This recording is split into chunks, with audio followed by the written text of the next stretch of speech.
لکه چانه چې څه ورک شي د پردو خلکو په جنج کې لکه چانه چې څه ورک شي د پردو خلکو په جنج کې داسې ما ګزار خوړلې لکه لوبه په شطرنج کې فرق نه را معلومیږي په مالټا او په نارنج کې هیڅ څه ګټه مې را نه وړه نه په مینه نه په جنګ کې د دې خپل عمل د لاسه راته کوټ شوی په رنګ کې ډېره مننه له مودو نه مروره بس ته پرېږده زوروره خلک ځان ورباندې کونکي په یوه نیمه خبره ښه د مینې ډک سړی خو د مینې ناخبره ذره فکر در کې نشته مسلمان یې که کافره ستا په غم کې عمر تېر شو بې تعلیمه بې هنره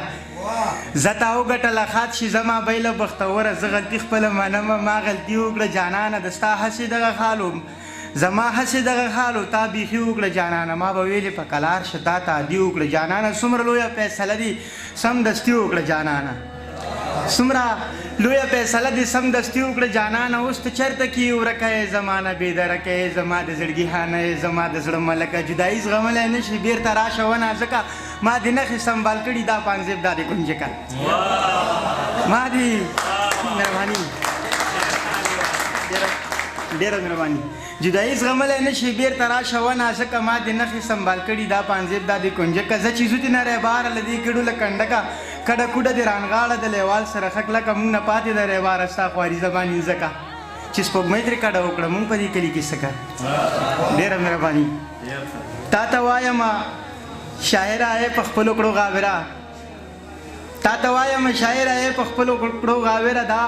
د وفا خبرې پرېږده د جفا خبرې پرېږده د اشنا خبرې پرېږده د لیلا خبرې پرېږده د ملا خبرې نه کوو د حلوا خبرې پرېږده لږې سترګې سپورې وایو لږې سپینې سپورې وایو ټول زلمي رانه خراب شو شاه زلمي رانه خراب شو ټولې پېغلې متباه شوې ګلالي رانه خراب شو اوس د ننګ په ځای کې نه وي ننګیالي رانه خراب شو اوس د جنګ نوم نه ویرېږي جنګیالي رانه خراب شو دا چې لاره ترې خطا ده دا چې لاره ترې خطا ده دا قصور د دغو نه دی دا قصور زما او ستا دی دا چې لاره ترې خطا ده دا چې لاره کې خطا دی دا قصور د دغو نه دی دا قصور زما او ستا دی ته د مینې بحث پرېږده د پښتو خبرې راوړه د غیرت خبرې وکړه د شملو خبرې راوړه ښې ترخې فیصلې وکړه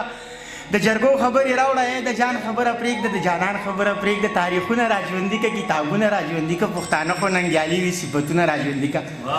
خپل صفت ورته څرګند که خپل قوت ورته څرګند که ته نامه کې نامور یې ته جامه کې جامور یې ته د هېڅ نه نه یارېږي ته بادر یې زړور یې زه دې څومره صفت وکړم ته خو څومره بختور یې لر او بر د منځه لر که بس پښتون یې معتبر یې نو زه ځکه درته وایم مونږ اوسګار مینې ته نه یو مونږ کې غم شوی ملګرو زمونږ ډېر پښتانه مړه دي چم په چم شوی ملګرو بس د عقل نه کار واخله بس ته لږ شان را ژوندی شه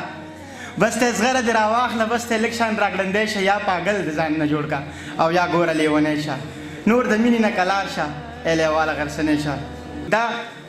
کیسه یو اندېښنه ده دا کیسه د بېلتانه ده زه وړوکی وم یارانو لږ په ښو او بدو پوه شوم بس چې لږ غوندې رالوی شوم د کلي ایسته ورک شوم ایسته ورک شوم په ښار کې د دې ښار په ښکلاګانو د دې ښار په رڼاګانو زړه مې بیلو ځان مې بیلو د دې ښار په خنداګانو زه په دې جهان کې نه وم چېرته وم بل جهان کې داسې ورک وم په ځان کې لکه وم په اسمان کې څه مې خپل عمل ښه نه و او څه لږې شان پیسې وي څه مې خپل زړه کې مستي وه څه وړې وړې نشې وي وایي څه جرنده و خرابه څه دانې ورته لمدې وي څه مې خپل نصیب خراب و څه د وخت دا تجربې وي څه یادونه د سپوږمۍ و څه مې نورې مسلې وي ژوند که ښه و او که ورانو خو بس وخت و او روان و لیونتوب په مخه راغلی زلمیتوب په مخه راغلی نو سپوږمۍ شوه را په یاده لیونۍ شوه را په یاده د خپل کلي په لور لاړم د خپل سلي په لور لاړم چې مې کلي ته ورپام شو تمامي عقل مې عام شو نه ګودرو نه چینارو نه ښکلاوه نه سینګارو هم حجرې وې شاړې پاړې نه رباب و نه سیتارو نه په بیره کې زانګو و نه په بیره کې چغارو نه په کلي کې سپوږمۍ و نه په کلي کې ریبارو پټ په زړه کې مې له ځانه لیونۍ پوښتنه وکړه ما په کلي کې له چانه له سپوږمۍ پوښتنه وکړه وي اوبله ورخه تېرې ما بس پوښتنه وکړه وایي څه کمه کوې لیواله تا یې اوس پوښتنه وکړه وایي داسې مه وایه چې کله او داسې مه وایه چې ولې خو مودې کېږي لیواله چې سپوږمۍ تندر نیولې دغه تندر له اسمانه راګزار شو ناګهانه په دې ګس طرف مې دړ شي چې را یاد مې شي جانانه چې را یاد مې شي جانانه